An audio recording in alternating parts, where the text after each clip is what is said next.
Have you ever been in a room with someone you love and somehow felt alone? She was sitting at the kitchen table, head down, fingers curled around a chipped coffee mug. It was quiet, too quiet. I remember the hum of the refrigerator being louder than her voice had been in days. And that's when it hit me. She wasn't being quiet because she had nothing to say. She was being quiet because no one was listening. We often miss the cries that come without sound, the silent plea in a glance, the subtle sag in someone's shoulders. We are taught to pay attention to what's loud, what's direct, what's obvious. But let me tell you something, the strongest signals we'll ever receive from another human being will rarely come with volume. Silence doesn't always mean peace. Sometimes it's the sound of someone drowning without making a splash. Today, I want to talk to you about the people in your life, the women, the daughters, the mothers, the sisters, the friends, who crave your attention not in their words but in their silence. And I want to take you through a journey, not just about them, but about you, because sometimes that silent woman, she's not someone else, she's you. Chapter 1, See Her, the courage hidden in silence. We're taught from the beginning that strength is loud, that if you want to be respected, to be noticed, to matter, you need to raise your voice. You need to fight, argue, shout your way into the world's attention. We grow up equating volume with power, visibility with value. And in doing that, we learn to overlook something sacred, the strength that lives in silence. It's easy to miss. It doesn't announce itself, it doesn't post online, it doesn't ask for applause or demand space. It doesn't always look like what we expect power to look like. But make no mistake, it's there, and it's often stronger than anything we can see on the surface. I still remember her. The woman I met during my years in the bureau. She came to us quietly, tucked behind thick sunglasses and a hoodie that hung too heavy on her small frame. She'd fled from domestic abuse, no money, no support system, just her and her baby. That's it. Everything she had in the world fit into a single backpack, and even that was half empty. She barely spoke. When she did, it was in whispers. She didn't cry. She didn't collapse into our arms. She didn't ask for sympathy. She simply stood there, back straight, hands shaking slightly, but still holding her child with such ferocity that it made you realize she wasn't weak, she was surviving. That woman taught me something I've never forgotten. Silence isn't the absence of strength. It's often the clearest proof that strength is present, because to stay still, to hold your center when your whole world is falling apart, that takes something deeper than force. That takes soul. We often confuse noise for courage, but noise can be easy. Sometimes it's a reaction, not a response. It's the instinct to lash out, to scream, to blame. And yes, there's power in that. There's purpose in using your voice. But silence is a choice. It's control. It's a woman biting her tongue, not because she doesn't know what to say, but because she knows saying it might break her. Or worse, break everything she's barely holding together. Some of the bravest people you know will never tell you what they're carrying. They just carry it. Every day, quietly, steadily, without recognition or relief. And maybe that's why we miss it, because we're so conditioned to look for drama, for costs, for people who fall apart dramatically and visibly. We notice the one crying in the corner, but we ignore the one who stays after everyone's gone, sweeping the floor with a tired back and a silent heart. We hear the one shouting for help, but we forget the one who's been helping everyone else, without ever asking for anything in return. The truth is, some people don't know how to ask for your attention. They've been trained not to. They've been raised to believe that being low maintenance is something to be proud of, that their needs should be quiet, that their pain should be private. So instead of saying, see me, hear me, notice me, they just go quiet and hope you care enough to ask. So let me ask you, who in your life has gone quiet? Maybe it's the friend who always checks on you, but lately her texts have slowed down. Maybe it's your mother, who holds the family together with rituals and dinners and soft smiles, but who hasn't been sleeping. Maybe it's your partner who stopped arguing, not because things are okay, but because they've stopped believing it'll matter. Look again. Look closer. Because when someone is craving your attention in silence, they are trusting you with something sacred. They are saying, I won't demand this from you, but I hope you love me enough to notice anyway. And that question, do you still see me? It's not just a question. It's a plea. It's a heartbeat. It's a test of your presence, of your love. You see, attention isn't about being allowed. It's about being aware. It's seeing what others miss. It's recognizing the courage it takes for someone to keep going without a spotlight. To show up every single day carrying wounds you'll never fully understand. Still loving, still giving, still hoping someone might see them. Not for what they do, but for who they are. You want to change someone's life. You don't need to fix them. You don't need to have the perfect words. You just need to see them. Truly see them. Because sometimes the bravest thing a woman can do is say nothing. And sometimes the most powerful thing you can do is notice. Chapter 2, Hear Her. Listening to the unspoken. Listening isn't just hearing words. It's not a passive act, not something that happens while we wait for our turn to speak. Real listening, the kind that reaches deep, the kind that makes someone feel safe, is active, it's intentional, it's love in motion. We're so conditioned to think that communication is about talking, expressing ourselves, getting our point across. But here's the truth, being heard is far more powerful than being right. And there's a kind of listening that doesn't just sit in silence waiting for words. It listens to what's underneath. It listens to the shift in tone, to the pause before someone says, I'm fine, to the way a person exhales like they've been holding something for far too long. When I was in training, we were taught how to detect deception. Body language, micro expressions, voice inflections, tactics that help you peel back the layers of what someone's saying to get to what they really mean. But over time, I realized something more profound than any technique. People don't want to be interrogated. They want to be held. Emotionally, spiritually, safely, not cornered into the truth, but welcomed into it. Because truth doesn't come out when someone feels threatened. It comes out when they feel safe, when they feel seen, and especially for women who have been silenced, interrupted, invalidated, or dismissed too many times to count the silence you hear from her. It's not apathy, it's self-preservation. She's learned that sometimes staying quiet is safer than speaking. That I'm fine is easier than risky. I'm hurting. that people are quicker to respond with solutions than with understanding, that being vulnerable might make someone uncomfortable, and she's tired of being someone's discomfort, so she doesn't speak, not because she has nothing to say, but because she's waiting to feel like someone will really listen, and that's where you come in. To truly hear her, you have to slow down. You have to be present in a way that feels rare in today's world. You have to put down your phone, quiet your own inner monologue, let go of the urge to fix her pain, and simply there, not just physically, but emotionally, fully. Listening is not just nodding while someone speaks. It's listening to the tears that don't fall, the jokes that are a little too sharp, the stories she tells about friend that are really about her. It's asking that second question, not because you're prying, but because you care enough to stay. Most people stop at the first layer. How are you? I'm okay, and we move on, but if you listen closely, you'll feel that slight hesitation, the pause, the hidden ache. Listening is noticing when the way she laughs doesn't reach her eyes anymore, when her tone gets just a little too light, like she's trying too hard to seem unbothered, when she stops bringing things up, not because they're better, but because she's convinced no one really wants to hear them anyway. When you hear someone in silence, you're not just acknowledging their voice, you're validating their existence. You're saying, I'm here and I care, not just about what you say, but about what you feel when you're not saying anything at all. There's a quote I love: people start to heal the moment they feel heard. And I've found that to be deeply true. Not when someone fixes the problem, not when someone gives advice, but when someone just listens, without judgment, without interruption, without trying to make it about themselves. Sometimes the most powerful thing you can say to someone is, I'm not going anywhere. Talk when you're ready. I'm listening. That sentence is an anchor. It tells her she doesn't need to perform her pain for you. She doesn't need to convince you that her experience matters. She can just be quiet, messy, honest, and you'll still be there. That kind of listening builds trust, and trust builds connection, and connection, it saves relationships, it changes lives. So the next time she goes quiet, don't assume she's okay. Don't wait for her to spell it out. Don't force her to fight for your attention. Show her that she doesn't have to shout to be heard. Show her that she can speak in whispers or in silence, and that you'll still be listening, not just with your ears, but with your heart. Because when someone craves your attention in silence, what she's really saying is, please listen to what I can't yet say out loud. And the greatest gift you can give her is to hear her anyway. Chapter 3, believe her. Validation is power. She told you she was tired. You said, everyone's tired. She said she felt lost. You said, you'll be fine. She hinted at her pain. You turned it into a joke. Do you know how many women stop speaking? Not because they have nothing left to say, but because when they tried, they were met with doubt instead of belief, with dismissal instead of validation, with shallow encouragement instead of deep understanding. It happens more than you think. There's a moment, an invisible moment, when a woman decides to stop sharing. It doesn't come with a big argument or a slammed door. It's quiet, it's subtle. It happens when the weight she carries is met with indifference, when her vulnerability is met with impatience, when she finally takes the risk to open up and is told in words or in tone that her pain is inconvenient, exaggerated, or irrelevant. And in that moment, something inside her shifts. She starts to fold inward, not because she's weak, but because she learns that the world around her is not safe enough to hold what's real. Validation isn't about agreeing with someone's every word. It's not about fixing the problem or offering advice. It's not saying you're right, even if you don't understand. It's simply saying, I see you. I hear you. What you're feeling is real. Those words are oxygen. Because when someone has been dismissed enough times, they start to doubt themselves. They begin questioning their own intuition, their own emotions.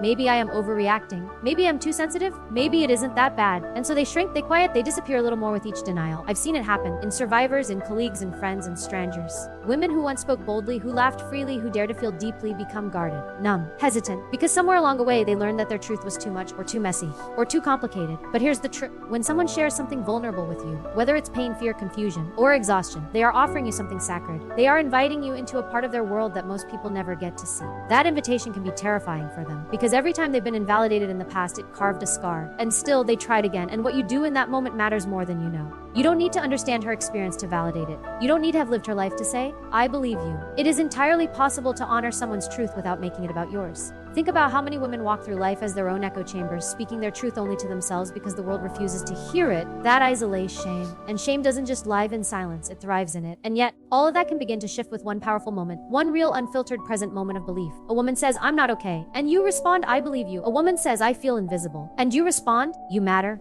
A woman says, I'm struggling. And you say, you don't have to do it alone. That's not weakness. That's courage. Your courage. Because it takes strength to witness someone else's pain without trying to silence it. It takes emotional maturity to sit in the discomfort of someone else's story and not run from it. And yes, it's uncomfortable to believe someone when their truth doesn't fit the narrative we're used to. It's easier to say, it'll get better, or don't worry, or you're strong, you've got this. But here's the thing, platitudes don't heal people, presence does. When you believe someone, you return something to them that may have been taken away years ago, their voice. You restore their right to feel without apology. You let them know that they don't have to prove their pain or package it in a way that makes it easier to digest. And the impact, it's not just emotional, it's physiological. The nervous system relaxes, the breath deepens, the weight on her chest lifts just a little, because finally, someone is not debating her reality, they are holding it with her. We all want to be believed. We want to know that when we break the silence and let someone see our raw edges, they won't flinch or look away. We want to know that we're not overreacting or crazy or dramatic, we're human. So, the next time someone tells you they're tired, don't minimize it. Sit in it with them. The next time they say they feel lost, don't rush to fix it, walk beside them.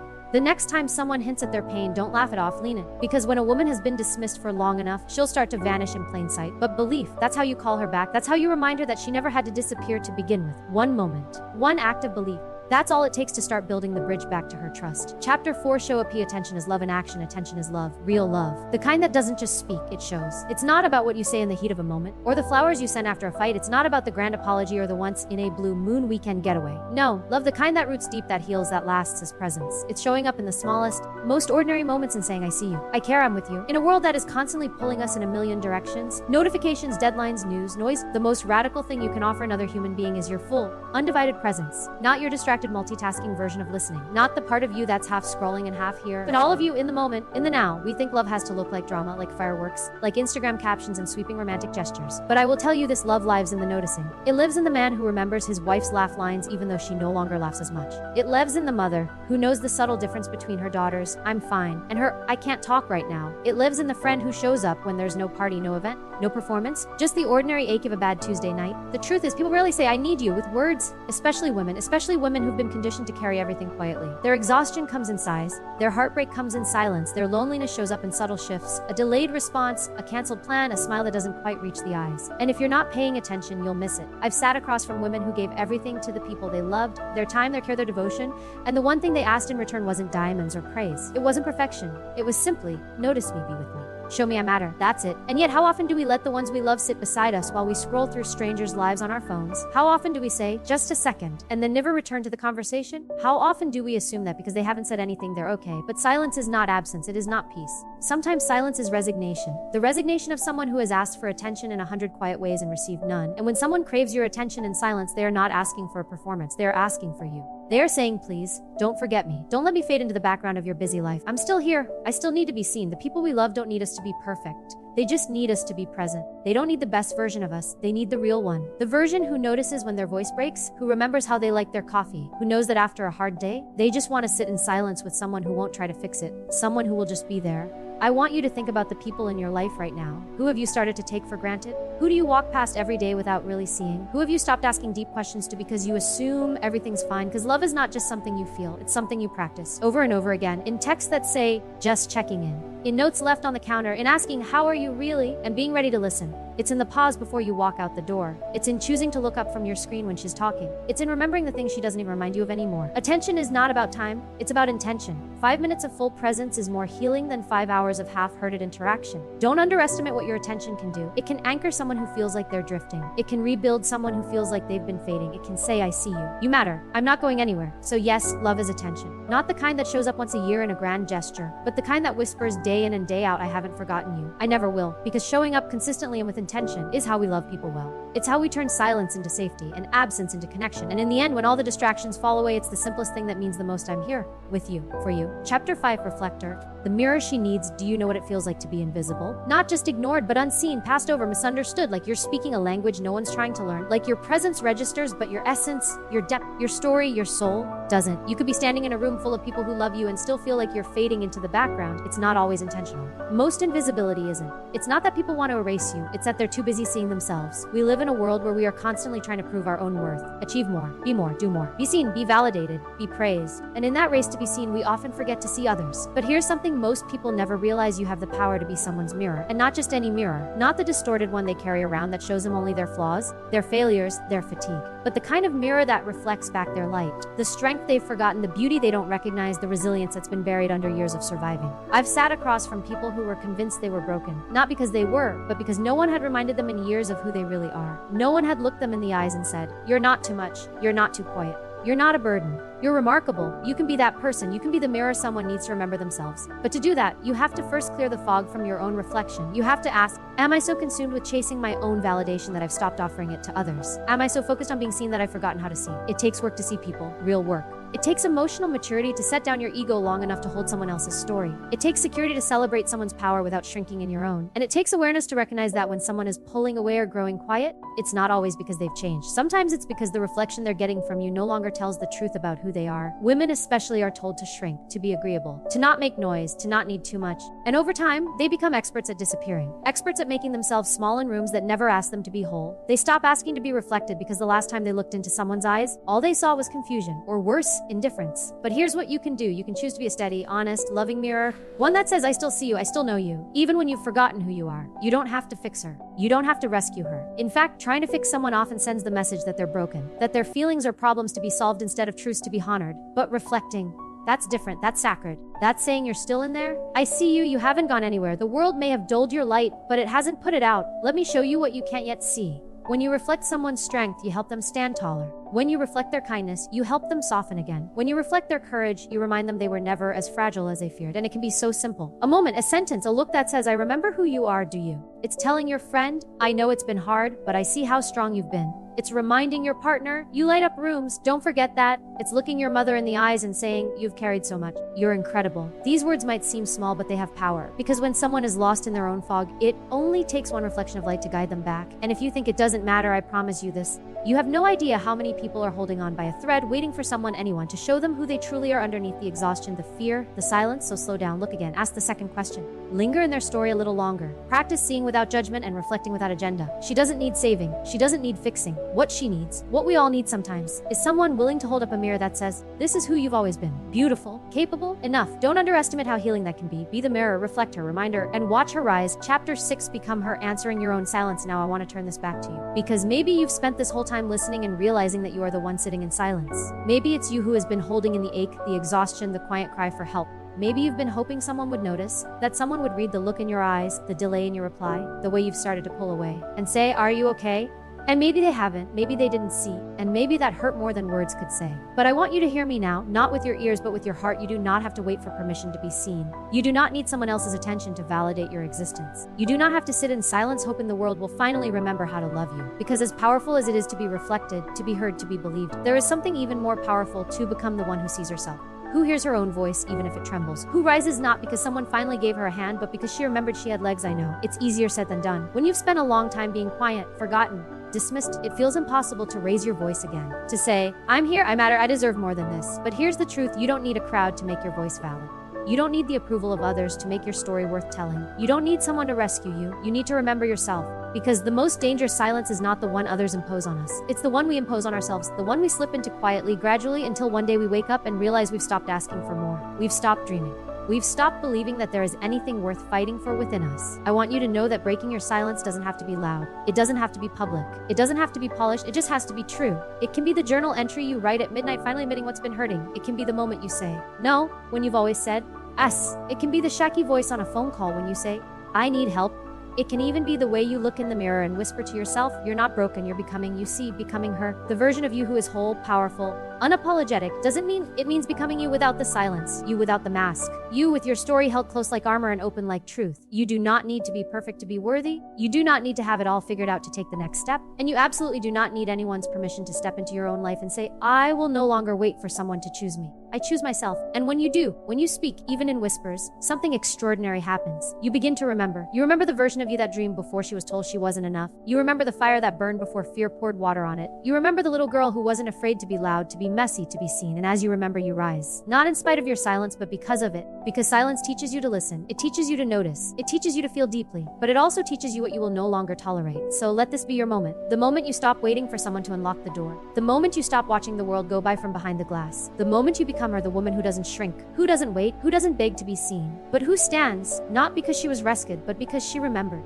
You are not powerless. You were never powerless. You were just waiting to remember. So now I ask you, who do you need to see? Who do you need to hear? Who in your life, maybe even in the mirror, has been craving attention in silence? Don't wait until the silence becomes permanent. Don't let your love go unspoken. Don't let your presence be distracted. Because the people we love the most, they're not always asking us for more. Sometimes they're asking us to notice them, to remember who they are, to remind them that even when they say nothing, they still matter. And sometimes the person you need to show up for is you. Speak the words, offer the presence, be the one who sees, not with your eyes, but with your heart. Because someone, somewhere, maybe right next to you, maybe deep within you, is craving your attention in silence.